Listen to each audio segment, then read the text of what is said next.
രാജ്യത്തെ നടുക്കിയിരിക്കുകയാണ് അഹമ്മദാബാദിലെ വിമാനാപകടം. അപകട സ്ഥലത്ത് 1 കിലോമീറ്റർ ചുറ്റളവിലായിരുന്നു എലിസബത്ത് ഉണ്ടായിരുന്നത്. എലിസബത്തിന് നിരവധി സുഹൃത്തുക്കൾ കൊല്ലപ്പെടുകയും നിരവധി പേരെ കാണാതാകുകയും ചെയ്തിട്ടുണ്ട്. അതിൻ്റെ വേദനയും നടുക്കവും പങ്കുവെച്ച് എലിസബത്ത് സോഷ്യൽ മീഡിയയിലും പിന്നാലെ വാർത്താ മാധ്യമങ്ങളിലും ഇടം പിടിച്ചതോടെ അപകട സ്ഥലത്ത് നിന്നുള്ള എലിസബത്ത് ഉദയൻ്റെ വാക്കുകൾ വാർത്തയാകുകയാണ്. ഇപ്പോഴിതാ എലിസബത്തിൻ്റെ മുൻ പങ്കാളി ബാലയുടെ വാക്കുകൾ ശ്രദ്ധ നേടുകയാണ്. ഫേസ്ബുക്കിൽ പങ്കുവെച്ച കുറിപ്പിലാണ് ബാല അപകടത്തെക്കുറിച്ച് പ്രതികരിച്ചത്. അഹമ്മദാബാദിലുണ്ടായ വലിയ നഷ്ടത്തിൽ ഞാൻ അഗാധമായി അനുശോചന രേഖപ്പെടുത്തുന്നു. ദൈവം നമ്മോട് കൂടി ഉണ്ടായിരിക്കട്ടെ. നിങ്ങളെ ടിവിയിൽ കണ്ടു. സുരക്ഷിതരായി ഇരിക്കൂ ഡോക്ടർ. എൻ്റെ ആത്മാർത്ഥമായ പ്രാർത്ഥനകൾ, ബാല കോകില എന്നീ ബാല കുറിക്കുന്നത്. ബാലയുടെ പോസ്റ്റിന് കമൻറ്റുകളുമായി നിരവധി പേർ എത്തുകയും ചെയ്തിട്ടുണ്ട്. അഹമ്മദാബാദിലാണ് എലിസബത്ത് PG ചെയ്യുന്നത്. എലിസബത്ത് ജോലി ചെയ്യുന്ന ആശുപത്രിയിൽ ഇന്ത്യൻ ഡോക്ടർമാർ താമസിക്കുന്ന ഹോസ്റ്റൽ കെട്ടിടത്തിന് മുകളിലാണ് വിമാനം പതിച്ചത്.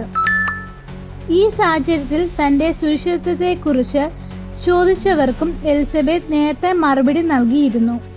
താൻ സുരക്ഷിതയാണെന്നും എന്നാൽ അപകടത്തിൽ നിരവധി സഹപ്രവർത്തകരെയും MBBS വിദ്യാർത്ഥികളെയും നഷ്ടമായെന്നാണ് എലിസബത്ത് പറയുന്നത്.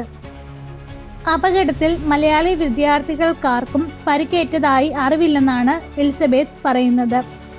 പ്രധാനമായും രക്തം ശേഖരിക്കുകയും ആവശ്യമായ രക്തഗ്രൂപ്പിൽ ഉള്ളവരെ സംഘടിപ്പിച്ച് നൽകുകയുമായിരുന്നു വേണ്ടത്.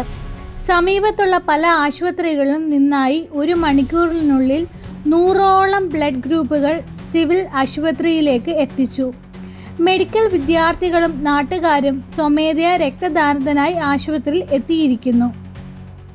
മൃതശരീരങ്ങൾ കത്തിക്കരിഞ്ഞ നിലയിലാണ്. DNA പരിശോധനയിലൂടെ മാത്രമേ മൃതദേഹങ്ങൾ തിരിച്ചറിയാനാകൂ എന്നാണ് ഹൃദയം വിങ്ങുന്ന വേദനയോടെ എലിസബത്ത് പറഞ്ഞത്. എന്തിനു പിന്നാലെയാണ് ബാല പ്രതികരണവുമായി എത്തിയത്. അതേസമയം അപകടത്തിൽ ഗുജറാത്ത് മുൻ മുഖ്യമന്ത്രി വിജയ് രൂപാണി അടക്കം 265 പേരാണ് മരിച്ചത്. 242 പേരുമായി പറന്നുയർന്ന വിമാനം ടേക്ക് ഓഫിന് പിന്നാലെ മെഡിക്കൽ കോളേജ് ഹോസ്റ്റൽ കെട്ടിടത്തിലേക്ക് പതിക്കുകയായിരുന്നു.